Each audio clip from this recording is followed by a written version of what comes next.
Well, the role of Carrie Symonds is looked at by Douglas Murray in his column for this week's magazine. He says that she's increasingly becoming like an office for the First Lady. Do we necessarily want to go down an American route? He joins me now, along with Kate Andrews, our economics editor, who's got a bit more sympathy for the idea.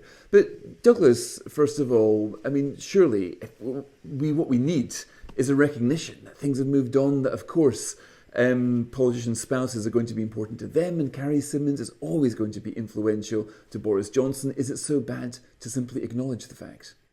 Well, I suggested at the beginning of my piece that it's not a very good arrangement in America, that having an office in the East Wing of the White House, which is the office of the First Lady, isn't an entirely comfortable fit in the US.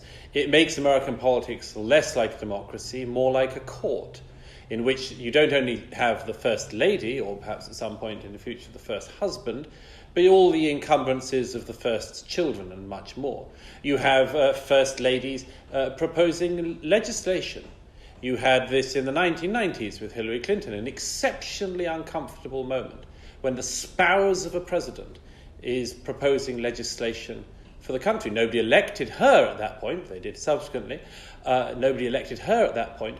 And there's something extremely uncomfortable about this, that somebody should effectively get power simply by the fact that some decades earlier they were fortunate enough or otherwise to marry somebody who ended up becoming the president.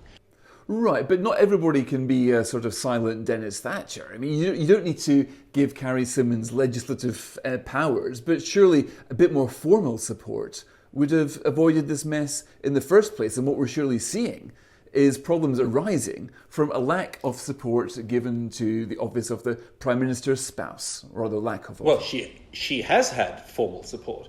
She has had a £100,000 a year Director of Communications paid for, based in Downing Street, to give her advice. That's an extraordinary situation to be in. I don't believe that Dennis Thatcher ever benefited from any such munificence. In recent decades, in fact throughout history, the spouses of prime ministers in the United Kingdom have actually tried to audition to show they do not have influence. Dennis Thatcher, as you referred to, very successfully portrayed himself as a sort of silly old buffoon, precisely to go under the radar in this way. Sherry Blair, who is of course an extremely distinguished and successful barrister in her own right, was constantly having to demonstrate during her husband's time in Downing Street that she was not mixing up her professional and her personal life. And I suggest that is quite as it should be. We do not have first ladies or first gentlemen. We have not had first girlfriends before, and it is very desirable for our country that that remains the case. Kate Andrews, perhaps Britain then is the model that America should follow and not vice versa. Well, Douglas is completely right to point to the tension that the role has created historically in the United States. When George Washington's wife, Martha Washington, was first dubbed Lady Washington, people felt very uncomfortable about this. It rank of nobility, and that was exactly what America had just fought to get itself rid of. So the title itself has actually been contentious, really going back all the way in American history. But I would argue that perhaps it's the best of a bunch of bad options, because in reality, I think it's true, certainly true in America, but becoming increasingly true in the UK, you have to have something to do if you are in one of these positions. We no longer live in a society where women are just automatically going to do the domestic job.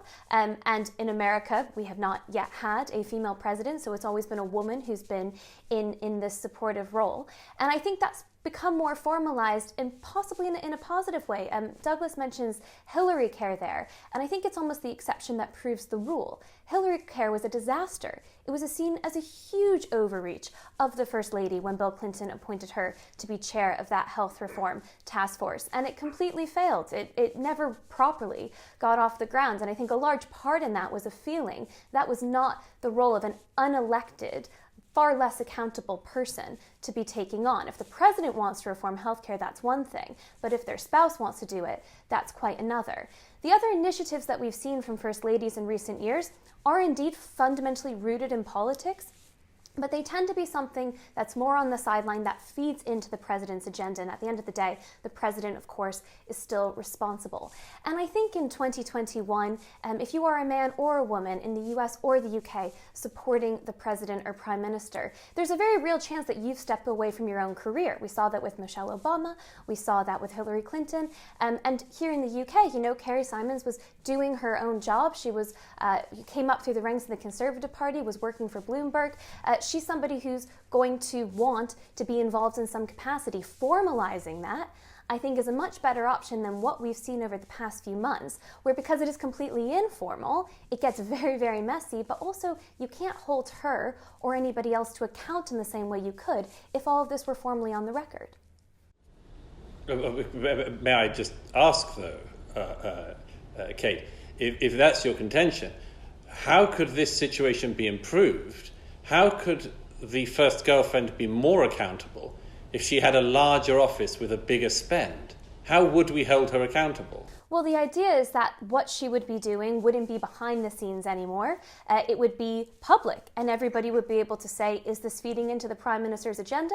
Does this feel right? Is this what the Prime Minister was elected to do, and this sideline project has been given to his fiancée? I think you would have more accountability there, but I think one of the problems... But how?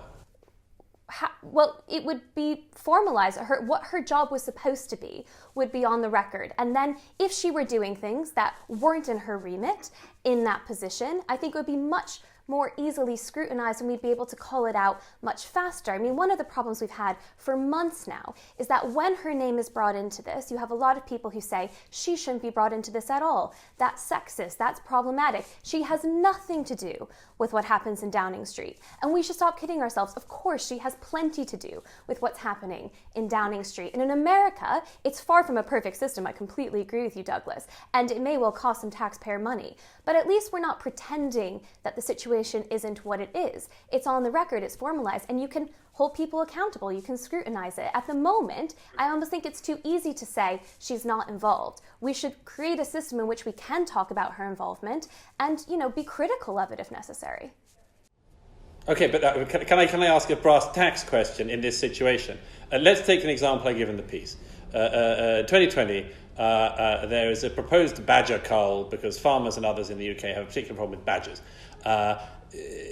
Carrie Simons apparently persuades her boyfriend, her fiancé, the Prime Minister, that the cull should be stopped, and he does stop the cull. Now, that's against a lot of expert advice, and I'm told that one of the communities that suffered from this decision was the hedgehog community. Now, as it currently stands, there is no accountability for Carrie Simons for this decision. But I do not see, and I'm yet to be persuaded, that were there a formal office of the first girlfriend in Downing Street, there would be any more accountability. What would we do? You can't chuck her out. You can't say to the Prime Minister, I'm sorry, you've got to get a different first girlfriend. You've got to fire this one. He may want to at some point, but we can't tell him to do that. It's not in our remit as voters. In the United Kingdom, if you want political power, you've got to stand before the electorate and offer yourself before the electorate. There is no other way. That is one of the principles of British democracy. It was one of the principles that drove our vote to leave the European Union, accountability of the elected to the electorate. And the proposition that on top of the elected you get spouses and in time children, and in America we currently seem to have a sort of informal position of the niece of the vice president. I suggest if people want power in Britain, there's only one way to get it and to wield it, which is to first put yourself before the public and see whether they like you or not.